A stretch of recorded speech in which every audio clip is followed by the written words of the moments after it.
Major funding for this program has been provided by the Grass Valley Group, manufacturer of television equipment that sets the standard for broadcast quality throughout the world, and by the Merrill Lynch Video Network.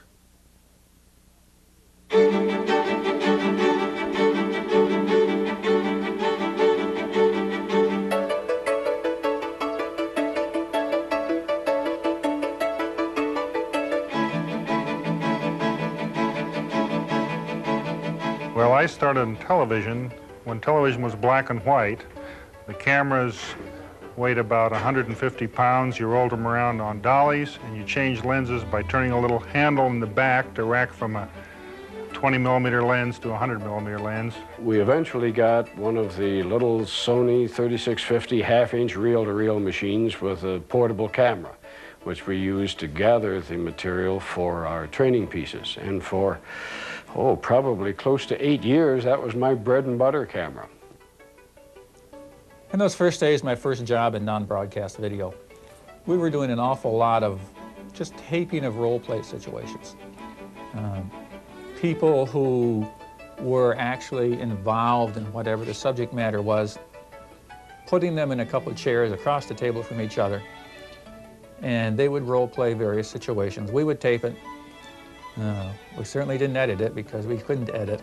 And the use was just to let people know what was going on in a timely manner. And I believe that's still a very legitimate use today. Our first clients misused the video because they want to document everything. A lot of them had tried that before with film, and they remember the cost of film, for a finished minute and versus the cost of videotape, so they had us shooting everything. They would break down. A friend of mine once called it steam-powered television. Everything seemed to be like crank it up and let's hope for the best. It was probably seen more as maybe even a fad, something that probably wouldn't last, and for some people, they probably even hoped it would go away. Hello, and welcome to Competition, Computers, and Communicators. I'm Roger Cohen. This evening's special broadcast commemorates ITVA's silver anniversary. It's a time to reflect on how far we've come in the past 25 years, an opportunity to assess where we are now, and a chance to indulge in some predictions. Tonight, we focus on two areas that are changing our industry dramatically: competition and computers. Both of these areas looked quite different in 1968 when ITVA first began. Back then, competition meant local or national forces. No one thought of the business economy as being global, and no one felt the hourly competitive pressures created by overnight delivery services, fax machines, and car phones. As for computers, well, in 1968, they were just large pieces of noisy machinery that took up entire rooms and required a PhD to operate. As a communicator, you never heard of Mac or DOS, and you never had daily contact with computers. You were secure in knowing that no matter what type of office you were in, you could work the two most essential pieces of equipment, the telephone and the typewriter. Well, try walking into a strange office today and working the PC or voicemail system without instruction. Today's business communicator must be smarter, faster, more competitive, and more technologically literate than we could have ever imagined a quarter of a century ago. And that's what we're going to be talking about tonight. Things are changing so fast that most of us are challenged simply to keep up. So let's begin with some perspective on dealing with the ever-quickening pace of change.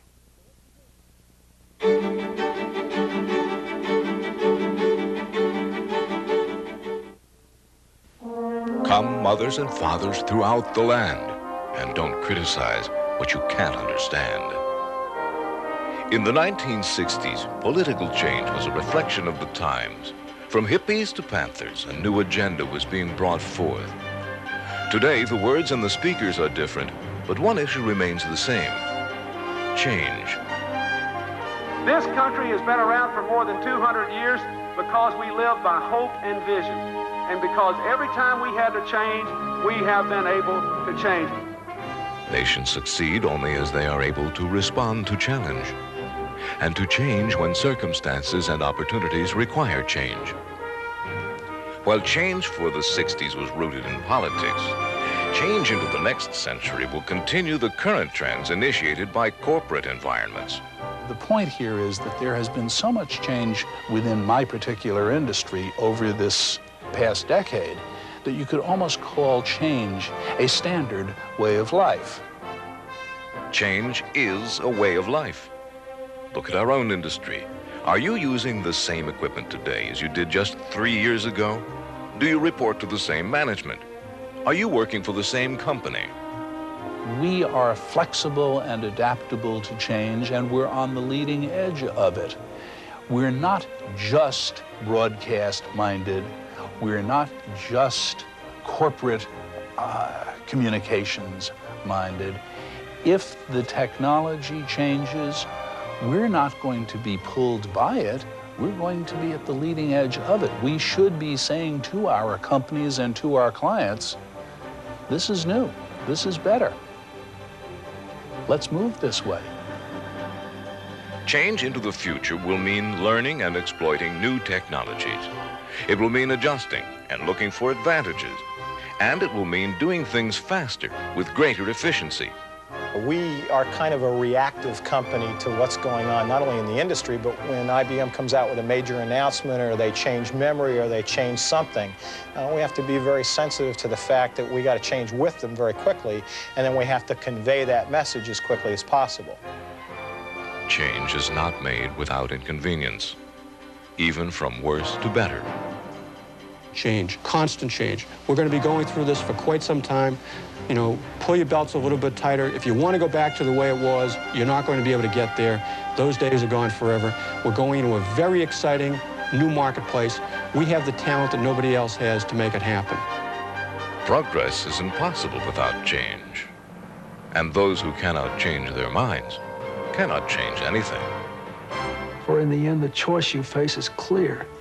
It's a choice between fear and hope, between drift and action, between the status quo and change.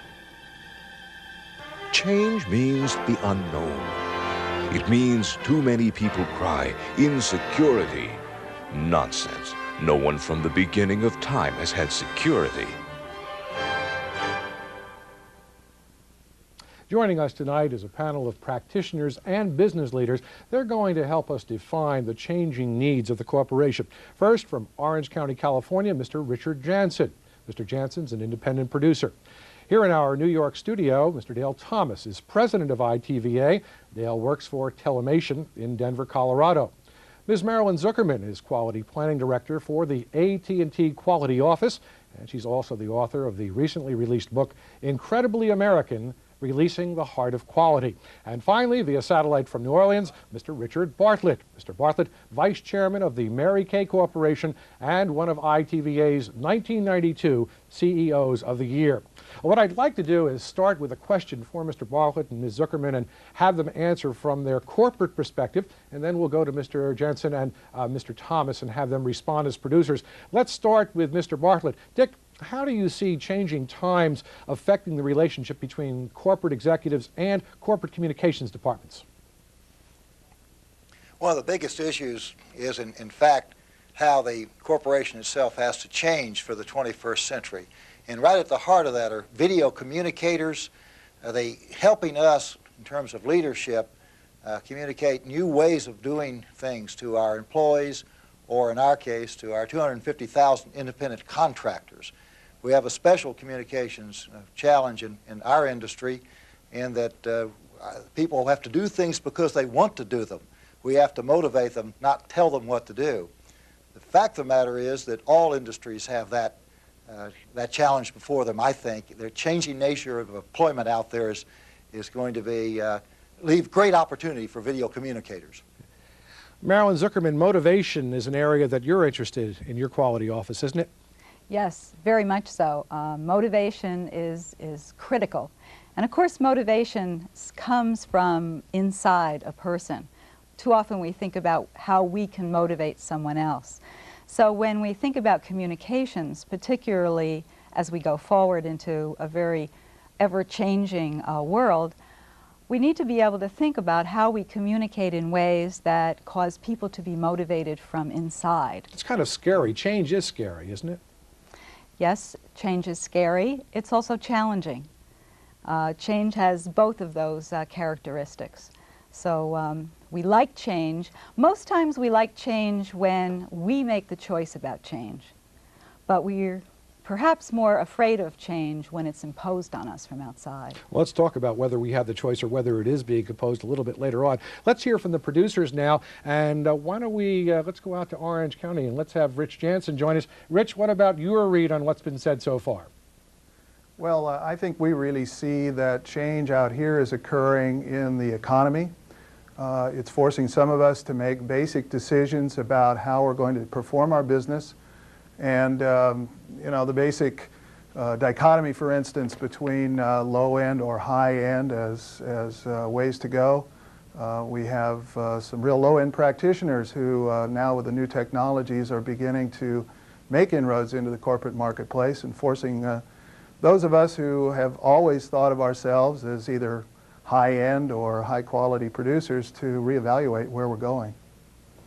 Back in our New York studio, let's go to Dale Thomas, the president of ITVA. I think Rich was hinting at the fact that perhaps there aren't as many jobs out there as there used to be, a major concern, I'm sure. Absolutely. I think in this particular era, as we move into the 21st century, we've got to look at separating ourselves as a group of visual communicators, not as a group of technicians. We have an interesting and exciting new palette of tools to use. It's our opportunity and our challenge to work with people like Mr. Bartlett in helping him meet the communications objectives that he has at Mary Kay in new and exciting ways with those new technologies. Well, Marilyn Zuckerman was talking about change, and if it's voluntary, it's one thing. If it's imposed, it's something entirely different. Do you see what's happening as being change that's imposed for the most part? I think you can take that at a variety of different levels. Having been through a personal level of enforced change, I think it's very difficult on the personal level. I think as we look at the technological level, I see that as much more challenging. While it is enforced, it creates new opportunities. So I find that opportunity much more challenging for our membership than fearful. Dick Bartlett? Yes. How about your read? How about your comment on that? On dealing with change, specifically, on the imposition, whether or not change is being imposed or whether or not the workers, such as those cited by Marilyn Zuckerman, are voluntarily entering into this? Well,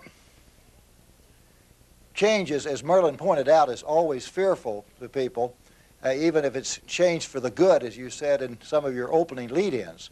And I see that as one of the great jobs of leadership and a great opportunity for video communicators, who, by the way, themselves have to learn to change in the years to come. More so, probably, than in the history of the world and the history of this industry. You see, we're all resistant to change. And so video communications can, on the one hand, give us an opportunity to lead people, to motivate people to accept change. On the other hand, from the inside out of the industry, we have to learn to embrace the new concepts, the melding, the marriage of video with information technology that's coming on now. And in that, there's magic. There's opportunity to change people's life. There's opportunity to make companies much more powerful on a global basis. And there's an opportunity for people in the video communications industry to do things they've never thought of doing before. Marilyn Zuckerman, to use a technological term, are visual communicators and corporate executives on the same wavelength when it comes to change as it affects the video communication industry? Or well, visual communication industry? Sometimes they're on the same wavelength, and sometimes they're missing each other. For the most part, in corporations, as I've seen video communications being used, I see it mostly being used inside the corporation now I'm speaking from, used in a way that packages the messages, that predetermines what is going to be said and predetermines how people ought to react to it. And so the spontaneity, the human element that needs to be there in order to really kind of cause communication to actually be effective with people tends to be less than it might otherwise be so. And I think in the future, the way to bring these two groups closer together is to emphasize the personal aspect of the communication and not so much the packaging of it. Rich Jansen in California? Well, I basically agree with what Marilyn said, and that's the challenge for those of us who are independents. Many times we have the opportunity and really the responsibility to go into a client and show them what can be done. Client education is a major part of what I do, and so as a result, when I go in to see a client, I'm basically in a position to show them all the opportunities they have in communication, and so they're not stuck with just a traditional approach all the time. Still out in California, Rich, we're talking about high technology now. The people to whom you're trying to sell your services, are they really up to date on what you're talking about? Isn't there some education involved? Not only selling the idea, the package, the concept, so to speak, but the technology itself. Well, I think that's true. Those few who are still left in the corporate communications departments out here are probably more up to speed than, say, people within the marketing or human relations departments that we deal with, especially on the training issues. And so, yes, it is a matter of educating people, for instance, on use of interactive modalities and the new multimedia technologies coming along, and how beneficial those can be in the applications that they have within their companies. Dale? A follow-up to what Rich was sharing is I think not only do we have to educate in the technologies, but I think we've got to educate in the applications. I think that is where our real challenge comes as communicators, is to understand the corporate environment or the customer environment enough to help them apply the technologies that are available. So you have to know more about the business end than perhaps you've known before? I think we have to know more about all of the business end, the human resources end, the bottom line, the marketing and the public relations end. And let's go down to New Orleans now. Dick Bartlett. Dick? Well, I'm quite in agreement with the people in the video communications business being more in tune with business needs. At Mary Kay, we look at what we do through resource groups of people supporting a global network of people. And in every area, I constantly call for improved video communications and improved communications overall to improve the efficiency of our company. So there are great continuing needs in human resources responsible for training. Internally, the marketing needs are tremendous. I find that training within our manufacturing divisions is a key way to affect efficiencies. We in our field are the most efficient manufacturer on the face of the earth, and video communications has a great deal to do with that. So it's so much easier to teach by showing rather than doing. But you're just scratching the surface of it. I'll say again, there's so much to be learned. The applications in this field are almost infinite into improving the efficiencies of business if video communicators look at it that way. While we've got you on the line, let's pick on something that Rich Jansen in California said before. Those corporate video people who are still working in that environment, you talk about doing all this. Who's doing it? In-house people, or are you hiring independent producers and vendors? Both. Our video communications department internally is very strong, and I'm in the process of setting up a global information center that will meld the technologies of information systems, IT, with visual communications, so that we have a very exciting way to continually look at ourselves on a minute-by-minute basis as a company. We also will use and have used and will continue to use lots of outside resources since they frequently bring the knowledge of technology or the ability to produce that we don't want internally, we don't need internally. It would be overkill on our staff.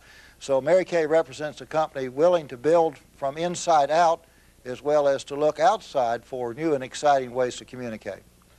Marilyn Zuckerman here in New York, is that the case from what you understand? For instance, at AT&T, do you believe on having a strong internal department as well as using outside people to do your visual communication? We do both. We have both. Very similar to what Dick was just saying. Is there a tendency to lean more one way than the other? I think it's really melding together, and I think there is a growing partnership. that is working very well, and I think there's learning, teaching and learning in both cases. I think that the internal people are helping the external suppliers understand more of the business, and in some cases the external suppliers are coming in and presenting new ideas and new ways to use visual communication. I agree wholeheartedly that we're just at the beginning of understanding the power of visual communication and so many different ways that it can be used inside corporations. Rich Jansen, do you see with the new technology more work coming your way? Well, I'm not too sure, Roger. Actually, with the new technology, many of the multimedia applications are almost designed to be desktop-oriented. And I would expect to see, in fact, I know of a couple of companies already where individuals who are not even affiliated with their video or visual communications department are already dabbling with what Marilyn was talking about earlier, which are more individualized presentations. And even right down to the fact that the consumer camcorder is being used regularly by workers, even on assembly lines, to help train other workers. So as far as more business coming my way, I'm not sure. It's a very open picture right now. Sounds like corporate eyewitness video. Well, it could be, and again, I think as Marilyn was identifying, the messages are now getting down to where they are individual, and a lot of the communications opportunities are on that one-to-one basis almost. Dale Thomas is sitting in our New York studio nodding, I see a real opportunity, though, for us, I think, Rich, as we look at the expanding applications of video, that we don't have to be fearful of new players in the field of communications. What we have to do is differentiate the role that we play in our organizations or to our customers in providing the utilization of those services. How do you sell, Dale Thomas and Rich Jansen, how do you sell yourself, given the new environment that we're talking about where a lot is going to the desktop, and we're going to be spending the second half of this hour talking about desktop applications. How do you sell yourself to someone like Richard Bartlett? I would go to Richard with ideas of concepts, applications, but first and foremost, I would have done my research about his organization, what I can understand from perhaps his annual report, from talking to people. But the inside guys know all about this, Dale. But the inside guys don't all have all the resources that I may have. As Richard said, sometimes it's not appropriate to have it within the organization.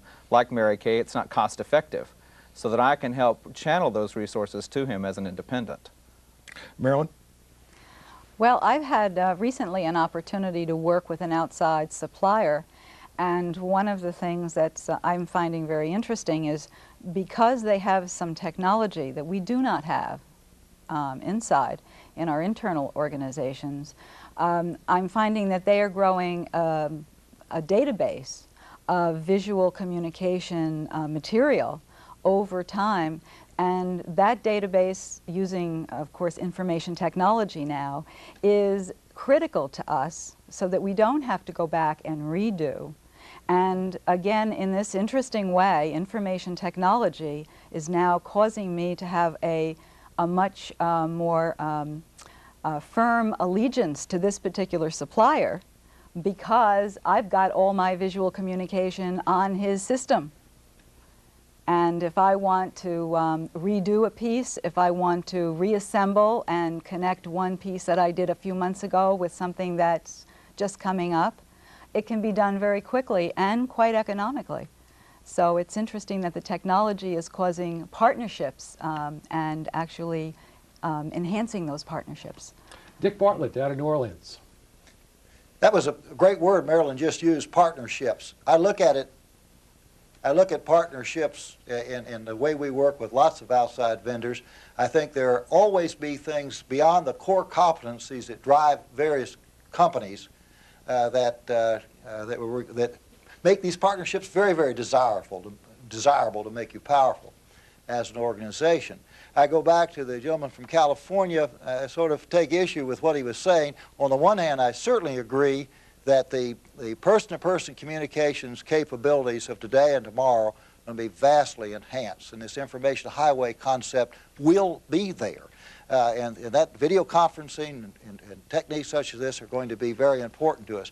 On the other hand, I also think companies are going to need the kinds of visual communications programs that involve large segments of companies to help develop what I call performance cultures within organizations. For recognition, I have stepped away from a convention of over 5,000 of our people where we're using, not the latest in visual communications techniques, but certainly some good ones, the electronic slide capabilities. I went in this morning to revise a speech. I had about a half hour. I said, throw the slides out. They said, Dick, we don't use slides anymore. We can fix it the way you want. And I was pleased at that. But the video productions we're using, not just slides, but regular shows, help enhance the feeling, the quality of these experience for our people. It will help train them, more importantly, motivate them, keep them welded to our all-important performance culture. And these are more traditional ways of using what video communicators use, and American industry needs to do a heck of a lot more of it. I see most companies not paying attention to that side of their business. They are doom and gloom. They're restructuring. They're firing people. They're losing $5.5 billion at IBM or Sears or GM. And maybe it's because these companies did not use video communicators. So even in the era of change, we're really talking about, you're telling visual communicators, video communicators, nothing to fear. Even with the new technology, there is still going to be this relationship between visual communicators and the corporate executives that work with them, whether it's in-house or outside. Okay.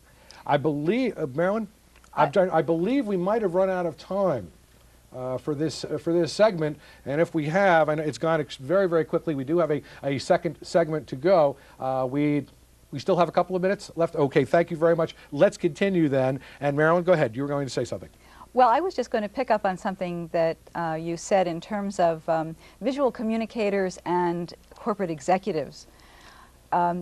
Everyone in the organization needs to be communicating.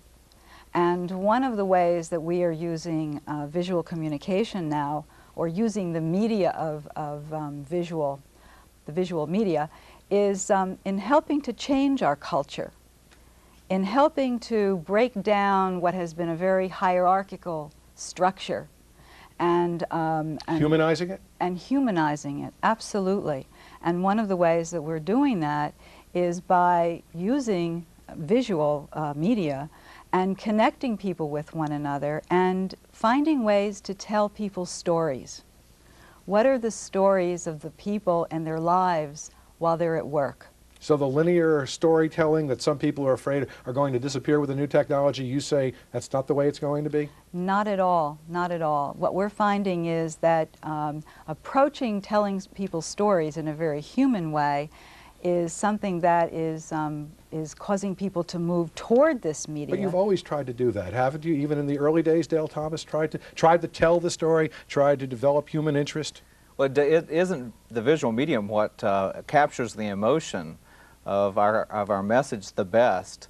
I think far too often we have been relegated to not utilizing our skills at their very best in using that resource at its fullest. I think we've gotten caught up in other goals and objectives that perhaps weren't as clearly defined. But I think it's been interesting to hear both Dick and Marilyn talk about emotions and feelings and motivation.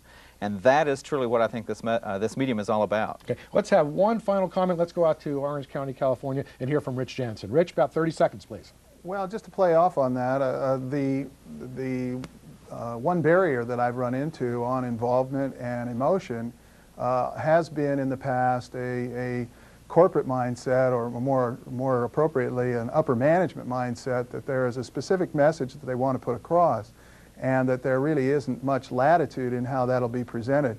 Of course, as identified by everyone, that has to change also, and more receptibility on behalf of the management would be a benefit to improve what I do. Rich Jansen, thanks very much. We have run out of time on this segment, lady and gentlemen. Thanks so much for being with us. Rich Jansen, Dale Thomas, Marilyn Zuckerman, and Richard Bartlett. Thank you all.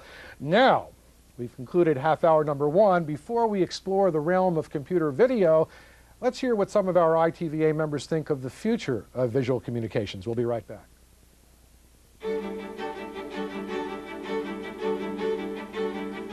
I predict in 5 years, video won't necessarily be video. It will probably be put on laser discs of some kind of other format, all digital, where we can...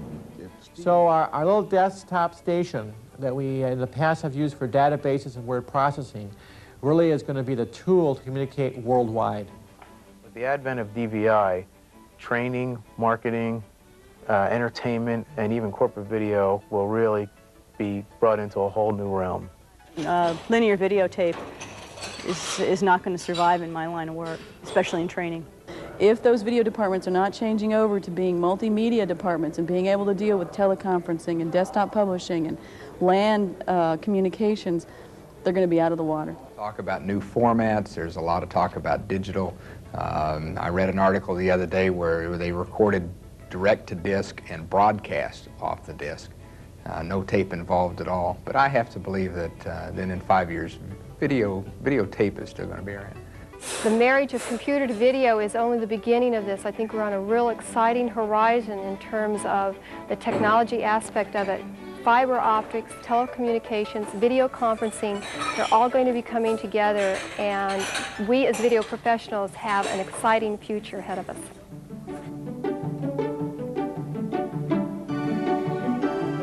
Joining us in our Merrill Lynch studio in New York are three gentlemen who I think can tell us more about what the new computer and telecommunications technology is going to mean to visual communicators. First, Mr. Michael Haynes. Mr. Haynes is Market Development Executive for Apple Computer.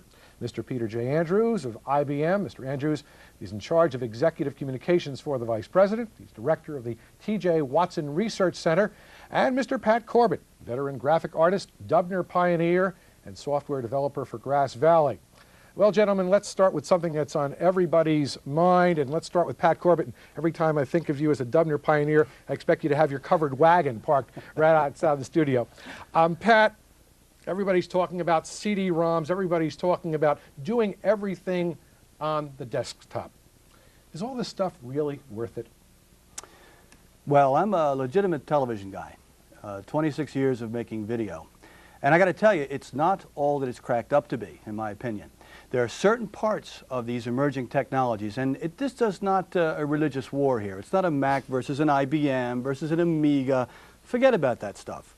This is what of those tools is useful to us right now, and they're not all there yet, and pieces of them are not all there yet. At least that's my opinion.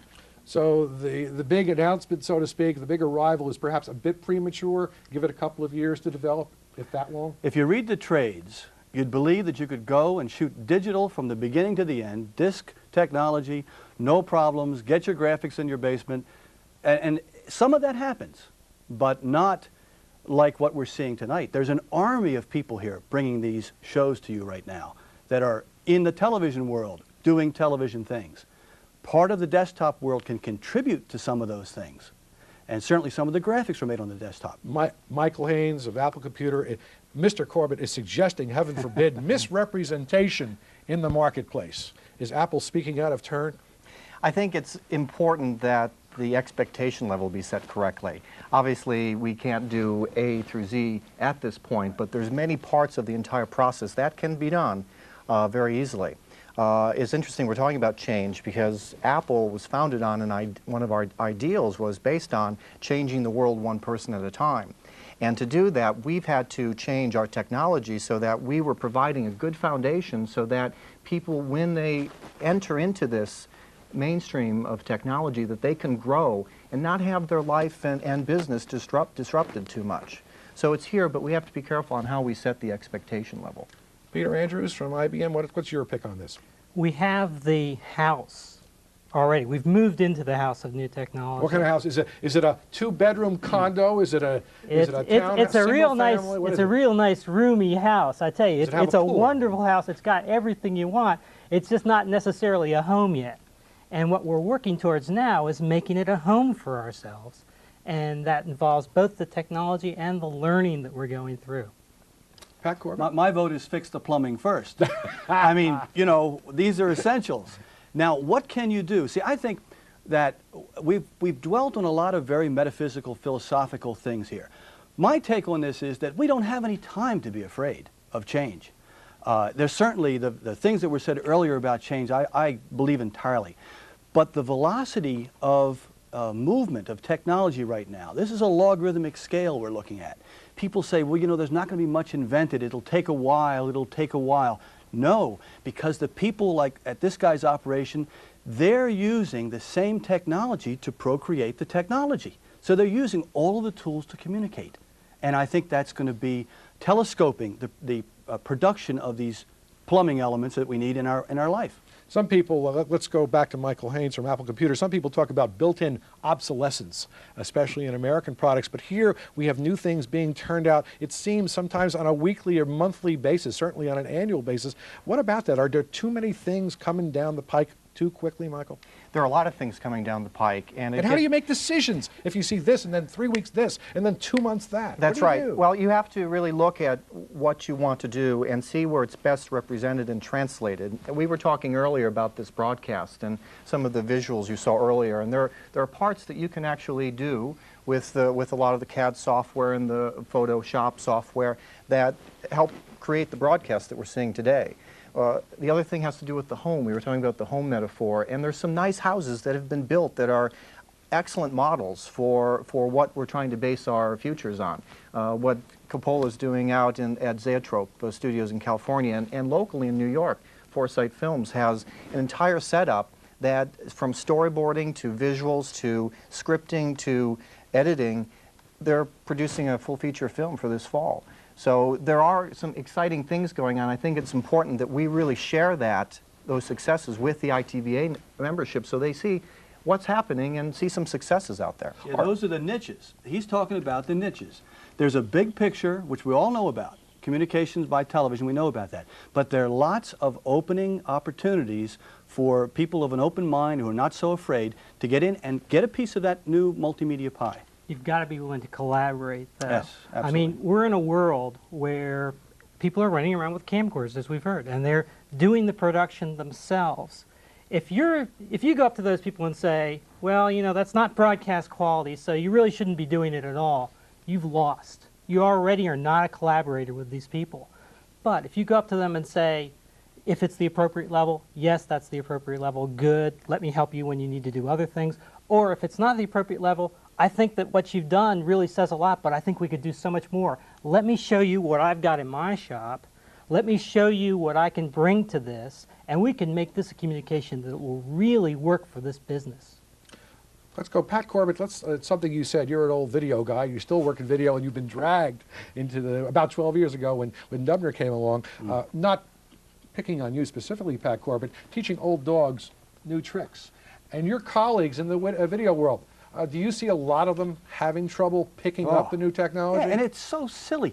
It's a lot safer to move a mouse around a pad than it is to open up the top of a VCR and go inside.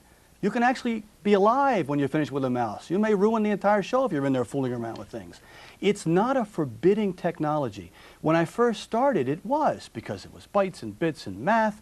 But now the level of user interfaces, what they call the GUIs, the graphical user interfaces, have come to a level in OS2 and Windows and Mac that you can find a software or a platform that fits your head. And that was not the way it was a long time ago.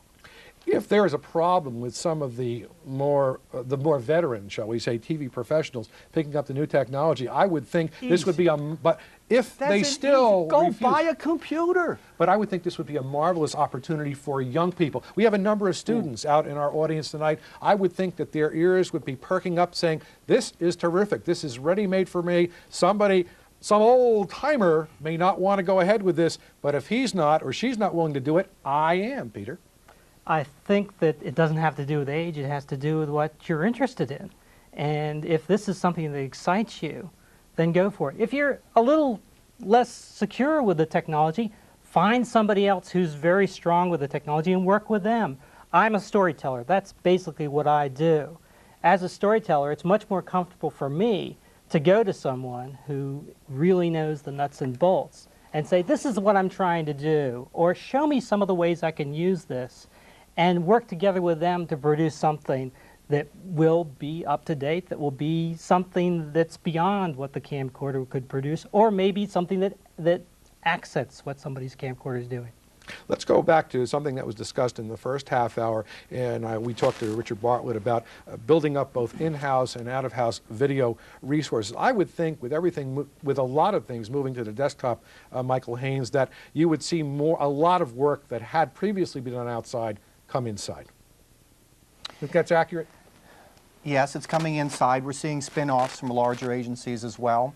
And that's creating a lot of creativity out there that wasn't necessarily happening before. Things were stagnating, and they're using the technologies to actually create new, innovative things that weren't necessarily there before. They're using the computer as a tool to really expand where their thoughts are and actualize some ideas. I think a good analogy to kind of ground this for our viewers goes back to 1985, when you had a computer running Aldus PageMaker and a laser writer, and the people in the publishing business were saying, my God, they're taking the typesetting away from us, they're taking production away from us, they're taking all these things.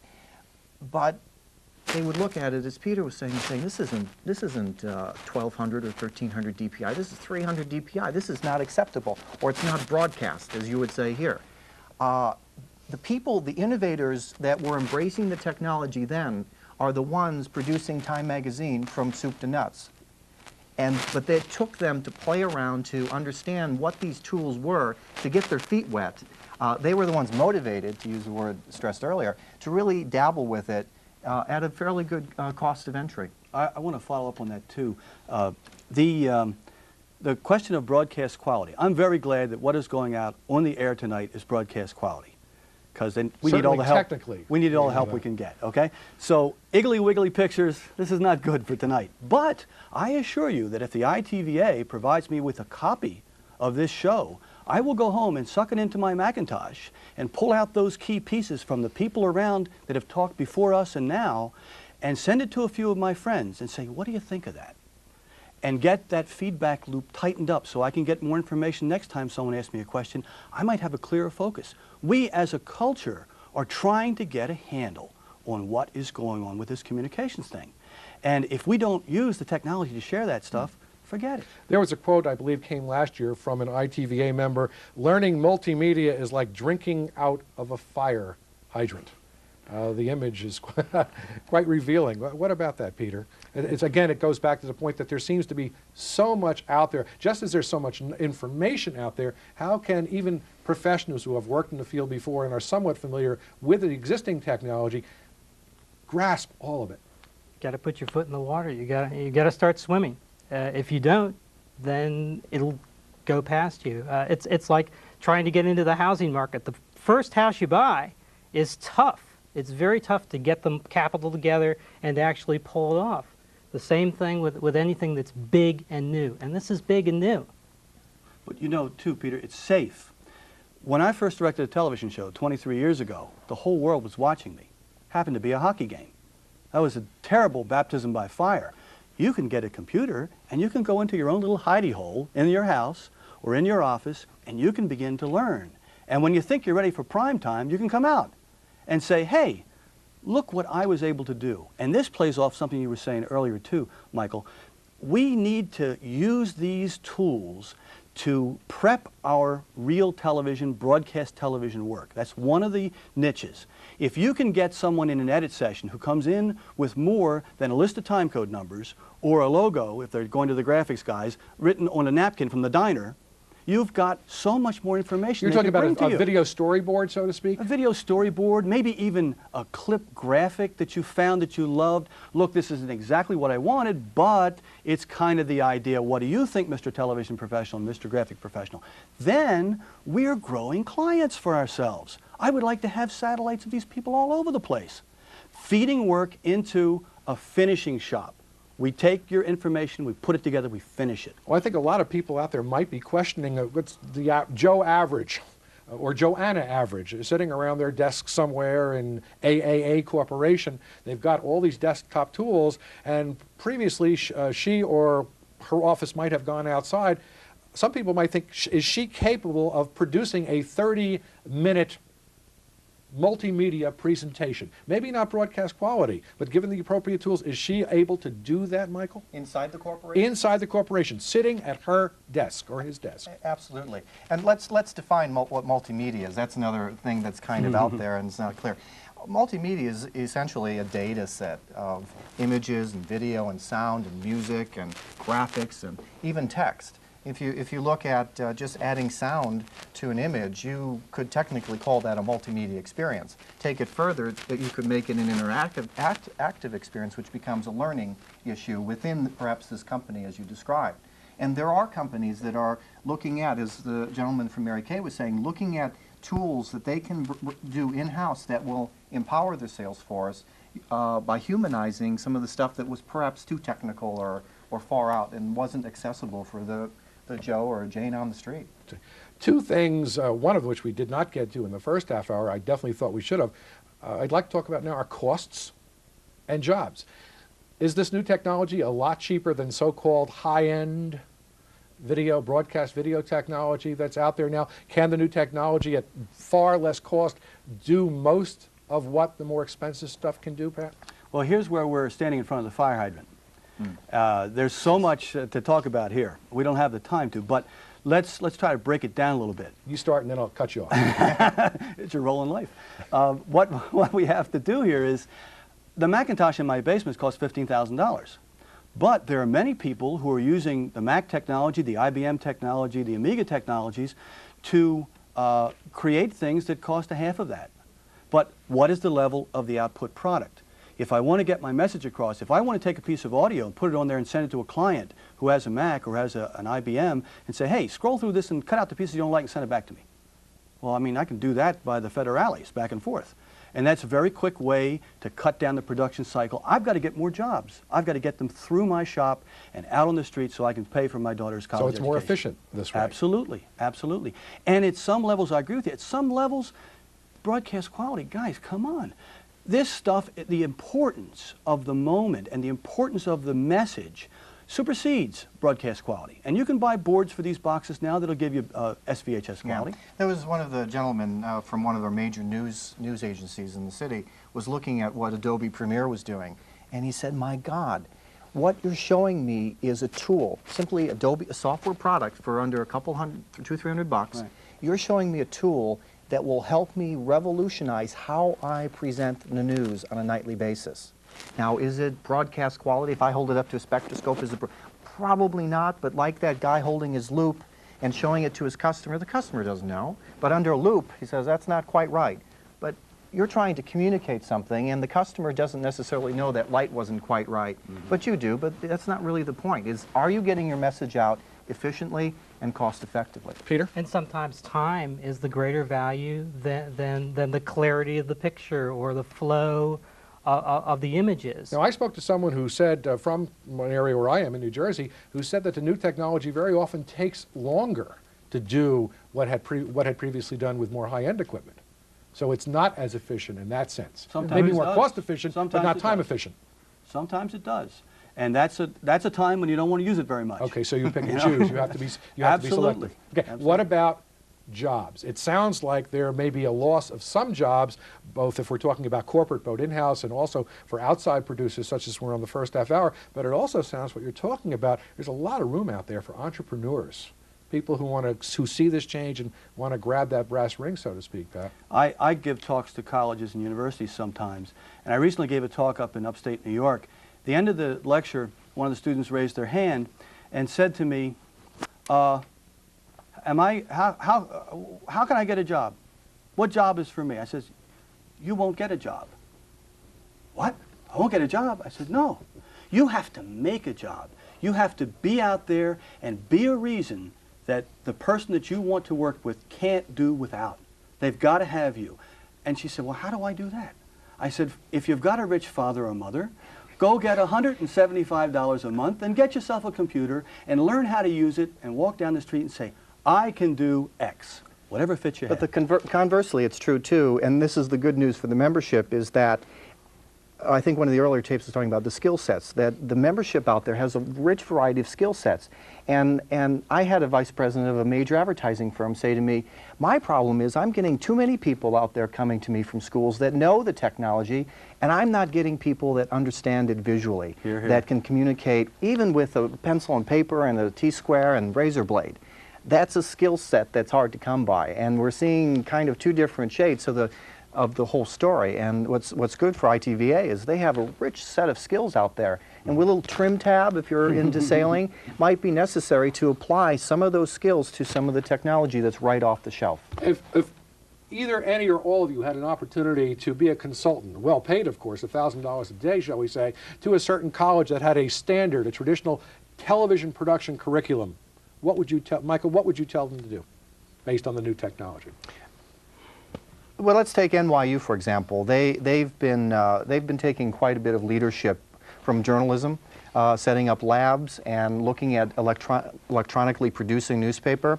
And they're recently now doing a similar kind of thing with their film school by looking at storyboarding and looking at script writing and looking at just managing a whole project. They're not necessarily producing broadcast with a computer, and they're not necessarily doing the entire editing, but they're learning the skills that your membership knows, and they're being enhanced with the technology that's out there. So they're getting both. They're getting both. The traditional learning as well as the new technology. Yeah. What would you sell them, Peter? You've definitely got to get the basic skills. If you don't have the basic skills, then go away and quit it.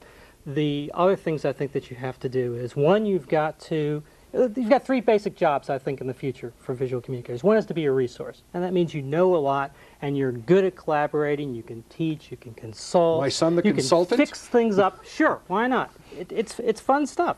The next thing that you can do is be if you hate to collaborate, you can be the absolute best at something. There's always room for the best, and you just become the absolute best at some piece and run for it. School's not going to be able to teach you that. School might be able to give you a sense of where your strengths are, but it's not going to be able to teach you how to be the best. You're going to have to go out there and work at it and maybe get in your basement, as Pat says. The third sort of thing is to look at the places which are leading edge, which in many cases, many of the more interesting ones will be the ones in the cracks.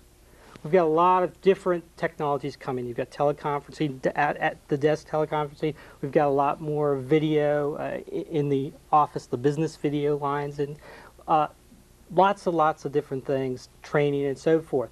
There are all sorts of places in between where there are going to be opportunities, where people haven't thought about it.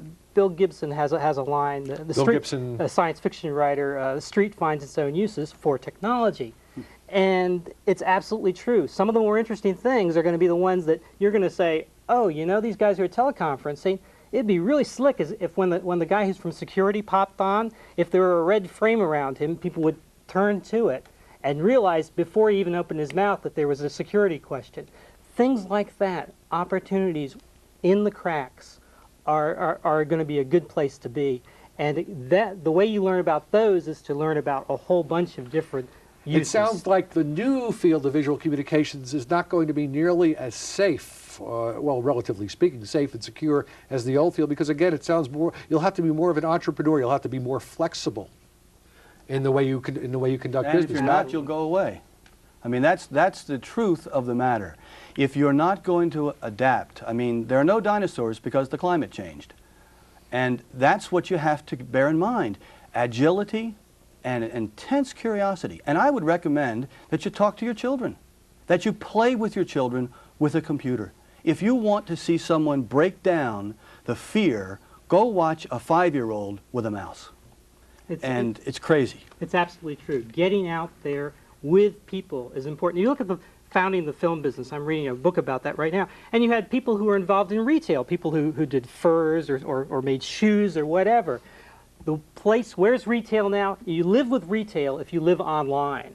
I belong to Prodigy and I pull things down online. There's a wonderful guy who, in his spare time, produces a magazine, an on-disc magazine of video. And every time he produces one, he sends me one of those diskettes to my house. It costs me, I send him a blank diskette back. That's what it costs me. He's on there to talk about how he did it.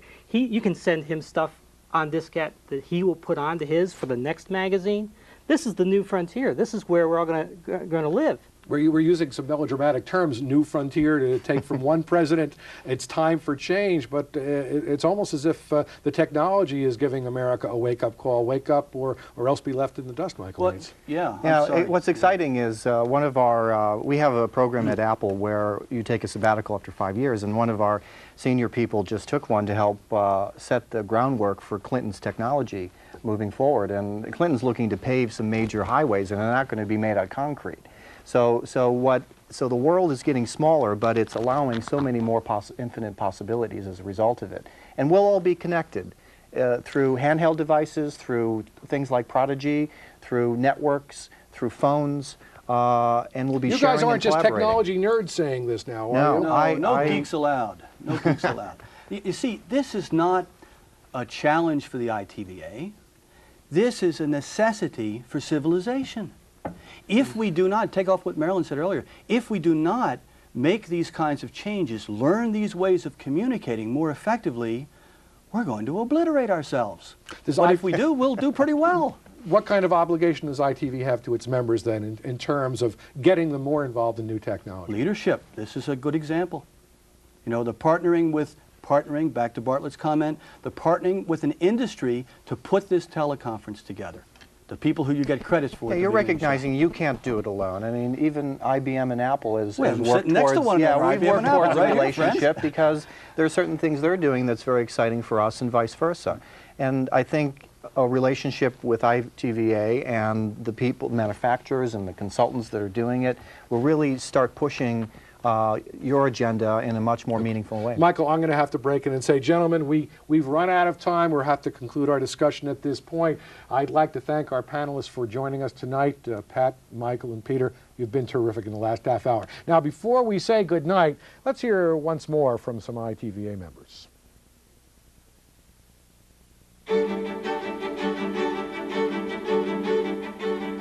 The most troubling thing to me about the current trends in video are simply that you can't ever catch up.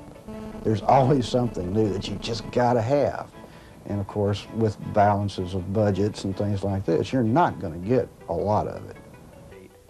I'm concerned how we combine the talents of the people that we've come to know and love and rely on and keep them up to date and not put them out of jobs because of changing technology. Things I've always enjoyed about working in the video profession and having colleagues in the other media is that the video people, by and large, generally have many skills. They're usually not just a lighting person or an audio person or a producer or a writer. They usually have several skills built into one person. In that sense, in some way, we're a bit of a jack of all trades. And I really have enjoyed that about our medium. So much happening in terms of the new technology. It's such an exciting time to be in video because we're experiencing the changes as they go along, and I think they're going to definitely be happening in corporate communications, in teleconferencing, in interactive. It's just such an exciting time to be involved in these things.